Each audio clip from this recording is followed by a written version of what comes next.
E foi aprovada mais cedo, a gente contou aqui já no 360 pelo Congresso Nacional, a Lei de Diretrizes Orçamentárias, a LDO. E ela foi aprovada com meta de déficit zero para o ano que vem e uma série de outros mecanismos importantes para a elaboração e aprovação do orçamento propriamente dito para o ano que vem. A gente recebe agora nos estúdios da CNN em Brasília o senador Confúcio Moura, do MDB de Rondônia, que foi relator da LDO. Senador, muito boa tarde, bem-vindo. Daqui a pouco o Daniel Richtner também se junta a nós nesta conversa. Eu queria começar com o senhor justamente sobre essa questão da meta fiscal. O senhor tinha, inclusive, proposto ali um mecanismo mais rigoroso, de que era preciso perseguir o centro da meta e não uma banda mais elástica, digamos assim. Isso foi o acordo possível ou se tivesse sido estabelecida esta meta e este mecanismo mais rígido, mais rigoroso, senador, poderia ajudar nesse atual contexto de falta de credibilidade da política fiscal do governo, confiança de que o governo vai manter as contas públicas sob controle. Muito boa tarde, bem-vindo, senador. Essa demonstração de boa vontade do governo no ajuste das contas públicas é muito importante. E, de fato, a lei original que veio do Ministério do Planejamento, a lei de diretriz orçamentária, ela veio realmente muito mais firme, mais rigorosa com essa austeridade.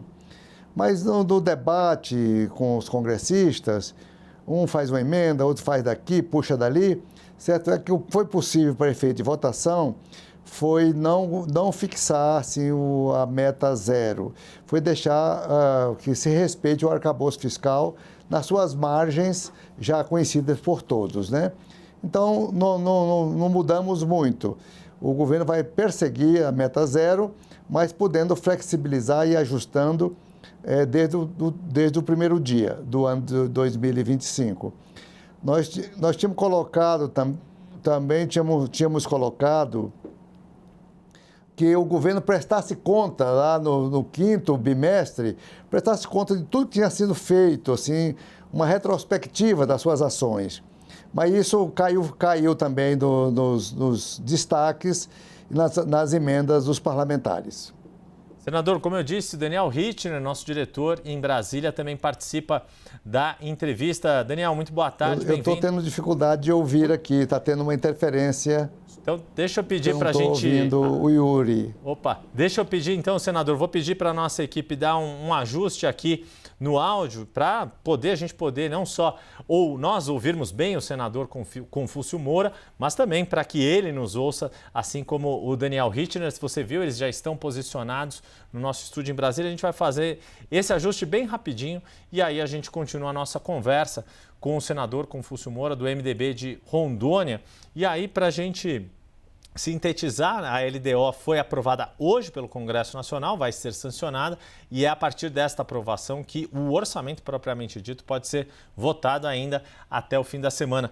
Deixa eu ver se o senador está me ouvindo melhor agora e se ouve também o Daniel Richtner. Deixa eu ver se ambos estão com uma comunicação melhor comigo aqui. Melhorou o áudio, senador? Melhorou, estou ouvindo bem. Agora tudo certo, Yuri. Então, ótimo. Então, vamos lá, senhores. Daniel Richtner, mais uma vez, minhas boas-vindas a você aqui na tela. Estava com saudade de dividir tela aqui com o Daniel Richtner no 360. O senador Confúcio Moura te ouve. Muito obrigado, Yuri. Senador, obrigado pela entrevista. Senador, a gente ficou um pouco aqui tenso ali nas últimas horas, depois que o senhor divulgou o primeiro relatório da LDO, que trazia um mecanismo pelo qual o governo tinha que mirar o centro da meta fiscal de déficit zero o ano que vem. Porque o que acontece hoje é que o governo, nas avaliações bimestrais de despesas e receitas, acaba olhando ali o piso inferior da meta, contingencia menos do que o que deveria para perseguir o centro da meta, porque ele está, digamos, satisfeito em alcançar o menos 0,25% de resultado primário do PIB. O senhor acabou alterando o relatório e isso acabou transmitindo uma impressão de, digamos, afrouxamento da meta fiscal, que tem sido cobrada não só pelo mercado, o Tribunal de Contas da União também tem cobrado. O senhor recebeu alguma garantia do governo que, independentemente da LDO, o governo vai olhar o centro da meta e não o limite inferior da banda? Eu tenho conversado muito com a ministra Simone Tebet. Hoje mesmo liguei para ela, dando satisfação dos resultados do nosso relatório e das votações no plenário do Congresso hoje, né? E ela tem sempre batido nessa tecla do centro da meta. Logicamente, a decisão é presidencial, do presidente Lula, e eu espero que realmente, para efeito de confiança externa, confiança do empresariado brasileiro, confiança nos bancos, confiança na população, no empresariado para fazer seus investimentos, ele possa dar essa demonstração de austeridade das contas públicas, que é realmente um clamor nacional. A parte que cabe ao governo de fazer é justamente essa, de ajustar suas contas. Então, é a parte que eu tenho certeza que a ministra Simone Tebet vai pisar realmente no freio, vai observar com mais rigor os gastos públicos, não é? E preferencialmente encaminhar para o centro da meta. Embora não esteja escrito na letra da Lei de Diretrizes, não é? Mas a sinalização foi do próprio governo, que mandou essa proposição com o centro da meta. Não é? Então, se lá por um motivo ou outro, um parlamentar consegue votos e faz um destaque, faz uma emenda e altera, o relator não constrói uma lei. Ele apenas relata as observações, o eixo duro do texto que o governo mandou e a sensibilidade dos parlamentares de situação de oposição. Então, nós temos que ficar bem atento a isso. Eu procurei fazer ouvir a todos, escutei a todos os parlamentares. Nós tivemos, nessa lei, 1.450 emendas, né? Então, é muita emenda. Para poucos dias, 2 ou 3 dias, a abertura para emendas, deu essa quantidade de emendas, 1.400 e poucas emendas. De metas, realmente de mérito e outras mais. Mas certo é que nós acolhemos cerca de 600 emendas, né? E assim nós fomos bordando o relatório final com essas observações dos congressistas, né? Todas muito justas, não é? Então, e foram votadas, né, no plenário da Comissão de Orçamento, e coube a mim negociar tudo isso para ser aprovado, e hoje foi ao Congresso. E lá também houve, de última hora, né? Sempre é muito perigoso a última hora, esses projetos todos que vão votando, sempre os que nós chamamos, entre aspas, vocês conhecem muito bem a expressão jabuti, que são enxertos de última hora que se colocam em leis importantes.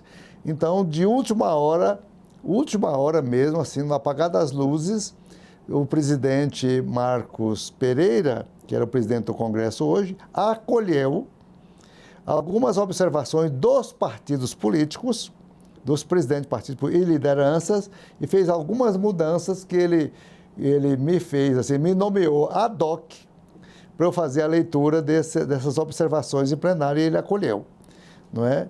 Então, foram mudanças, assim, repentinas, né? Que, inclusive, no fundo partidário, e no orçamento da Justiça Eleitoral. Pois é, e qual é o efeito, senador, que o senhor colocou dessa questão, por exemplo, do fundo partidário? Haveria ali um mecanismo de travar um aumento menor ali para o fundo, e agora vai ser um processo um pouco mais licencioso, digamos assim, para essa correção do que os partidos recebem? Há uma divergência entre o fundo partidário e as despesas e o orçamento da Justiça Eleitoral. A Justiça Eleitoral é corrigida por um indicador mais simples, a remuneração é menor, e o fundo partidário tem uma remuneração de 2016, que os parlamentares gostaram dessa alteração antiga e vem repetindo isso todas as LDOs cada ano. E esse ano a própria ministra Simone mandou, já retificando tudo isso, o fundo eleitoral e o orçamento da Justiça Eleitoral serem remunerados com o mesmo indicador. E isso os partidos não aceitaram.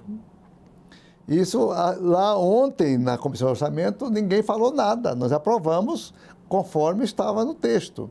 Mas já hoje, no plenário, já houve a mudança por concordância do presidente, que não cabia mais emenda e nem cabia mais destaque nenhum. Mas mesmo assim o presidente acatou as reclamações dos presidentes dos partidos, maiores partidos, não de todos, dos maiores partidos, acolheu e foi votado. Daniel Rittner. Senador, essa é uma semana cheia no Congresso. Reforma tributária na Câmara, LDO hoje. A gente estava até comentando aqui se fica ou não para sábado uma sessão conjunta do Congresso para votar o orçamento, né?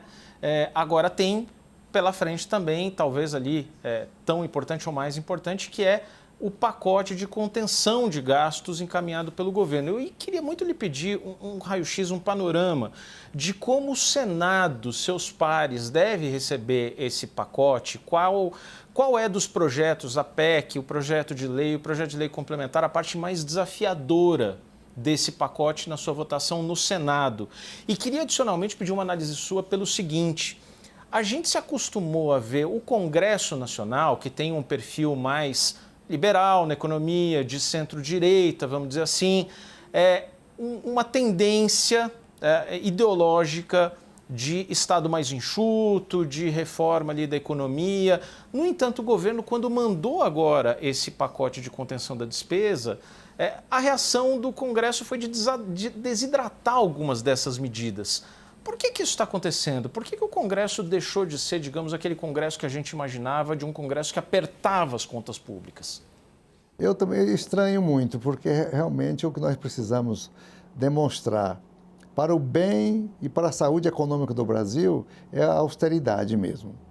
E essa austeridade de um país em crise, e nós assim, temos indicadores positivos até para ficarmos animados. Mas temos outros indicadores que puxam a nossa esperança para baixo. Então, esse pacote de contenção de gastos seria assim, uma âncora muito positiva para os investidores, primeiro os investidores brasileiros, para o empresariado brasileiro, e depois para o mundo. Seria uma repercussão de confiança internacional muito positiva. E só me permita, senador, o senhor acha que passa com relativa facilidade no Senado? Eu acredito que vai passar, porque na Câmara já deve estar chegando esse pacote ao Senado. Deve fechar isso hoje na Câmara, se não já fechou essa votação em 2 turnos. Então, esperamos que chegue hoje ou amanhã no Senado para ser pautado e votado amanhã ou depois.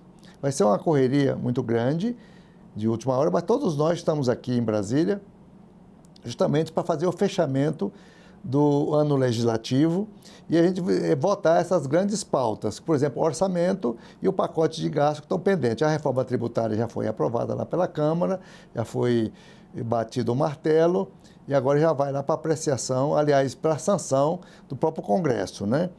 Então, eu, da minha parte, sou muito favorável ao ajuste de gastos o mais austero possível. Quando eu já ocupei vários cargos na administração pública e como prefeito e governador de estado, eu já fazia essas práticas austeras logo no mês de março de cada ano, através de contingenciamento de recursos. Isso eu fazia já isso como uma praxe mesmo para segurar a despesa. O bom gestor não é o que sabe administrar a receita. O bom gestor é aquele que sabe administrar a escassez e o gasto. A gente segurando o gasto, por menor que seja, é importante. Dá uma demonstração de boa vontade e de confiança ao mercado. O pessoal, os não liberais, falam, mas você trabalha para o mercado? O que é mercado? Mercado é uma abstração. Mercado é banco, mercado é o quê? Mas mercado é tudo. São os investidores, são aquele que compra e vende. Mercado é o mundo dos negócios, não é? Então, esse mundo dos negócios precisa de sentir confiança para poder investir. E essa confiança depende muito da sinalização do governo. Um governo que gasta muito, um governo perdulário, geralmente as pessoas seguram os seus investimentos, seus planos de crescimento. E isso é ruim para o Brasil. Nós temos um indicador positivo, como eu falei, por exemplo, a questão da taxa de desemprego está boa, está num patamar aceitável. Mas ele não se sustenta muito se não tiver uma economia aquecida.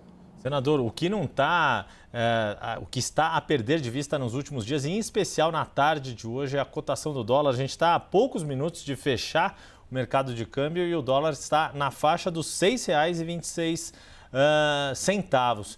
Uso esse indicador, senador, para lhe perguntar se esta alta do dólar desenfreada nos últimos dias, nesta semana que o Congresso é chamado a esse papel que o Richtner perguntou, de ser mais fiscalista, de ter mais responsabilidade fiscal, o quanto que isso pode ajudar aí a evitar o que o próprio ministro Fernando Haddad tratou como desidratação.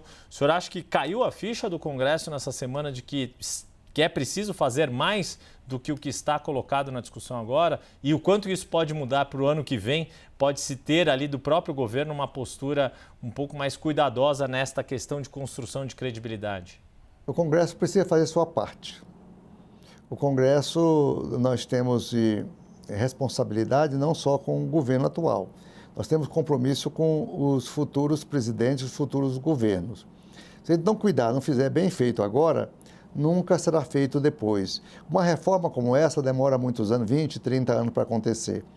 Então, o momento certo de fazermos esses ajustes é nesse momento exato, de forma tal que isso repercuta positivamente para todos. E o Congresso Nacional, que tem realmente trabalhado e assumido grande parte do orçamento público, ele tem que dar essa demonstração viva de austeridade. A partir de tudo, todas as suas ações, todos os seus gestos, tem que ser nesse sentido. Então, eu trabalhei muito para que fosse a LDO fosse bem mais dura, né? Mais assim, eu falo dura no sentido de contenção de gastos, de qualquer coisa que pudesse desviar para um campo especulativo, populista, não é? Mas você sabe que relator é relator. Relator não é dono do seu relatório. Ele faz um relatório para uma comissão mista. E essa comissão vota. Então, a comissão debate, um quer isso, outro quer aquilo.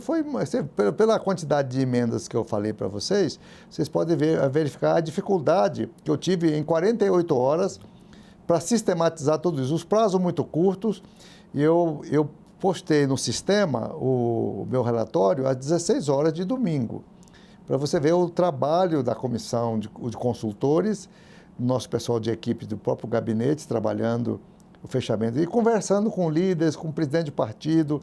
É uma conversa que eu venho fazendo desde o mês de julho. Não é? Então, com a fechamento, com a decisão do Supremo de bloquear as emendas, aí o Congresso ficou no stand-by, sem votar praticamente nada importante. E agora, depois que foi liberado esses recursos, agora nesse mês de dezembro, praticamente, é que começou essa correria pelas essas votações tão importantes. Perdemos aí de agosto, setembro, outubro e novembro. E agora está nessa uma semana de desregrada de votação, né? Sem horário, sem tempo para todo mundo, para poder recuperar o tempo perdido, né? Mas o Congresso tem que ser chamado a atenção mesmo, pela mídia, pela imprensa, por nós todos, que realmente a gente deve assumir a grande parte dessa austeridade, não deixar somente para o governo. Nós temos que fazer a nossa parte através das nossas votações conscientes. Daniel Richtner, a última pergunta aqui para a gente encerrar e liberar o senador Confúcio Moura. Senador, para concluir nossa entrevista, a LDO também trata um pouco da questão das emendas parlamentares. A gente viu essa briga entre poderes ali, a decisão do Supremo, o governo tentando consertar um pouco, o Congresso reagindo. Finalmente, a questão das emendas parlamentares está pacificada no seu entendimento? Olha, o projeto de lei 210, aprovado pelo Congresso, não satisfez o Supremo. e o próprio ministro Flávio Dino, e depois convalidado pelo Pleno, já fez algumas advertências sobre transparência, sobre planos de trabalho que os prefeitos devem fazer, a origem, quem é o destinatário dessas emendas, o valor dessas emendas e o objeto delas, não é?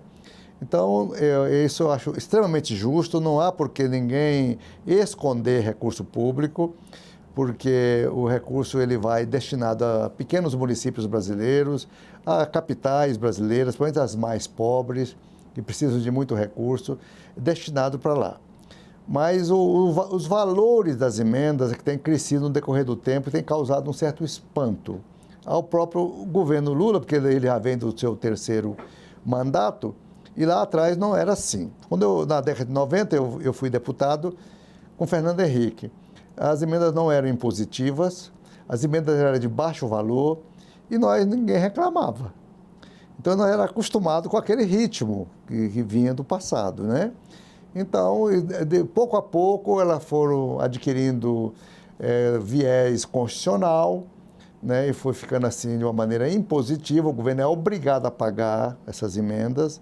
Inclusive, eu estranhei que eu tinha colocado um item no meu relatório, que à medida que o governo pudesse fazer contingenciamento, cortar despesas, as emendas também pudessem ser cortadas na mesma proporção. Mas meu dispositivo foi derrubado hoje, lá no plenário do Congresso, né? Eu falei lá, quando eu fui fazer a leitura do adendo, eu falei, olha, esse aqui eu estou sendo um relator ad hoc de plenário, nomeado pelo presidente Marcos Pereira, mas ele é que fez o fechamento do acordo com as lideranças e com os partidos políticos. Eu estou fazendo a leitura para vocês. Assim eu fiz a leitura divergindo do texto, né?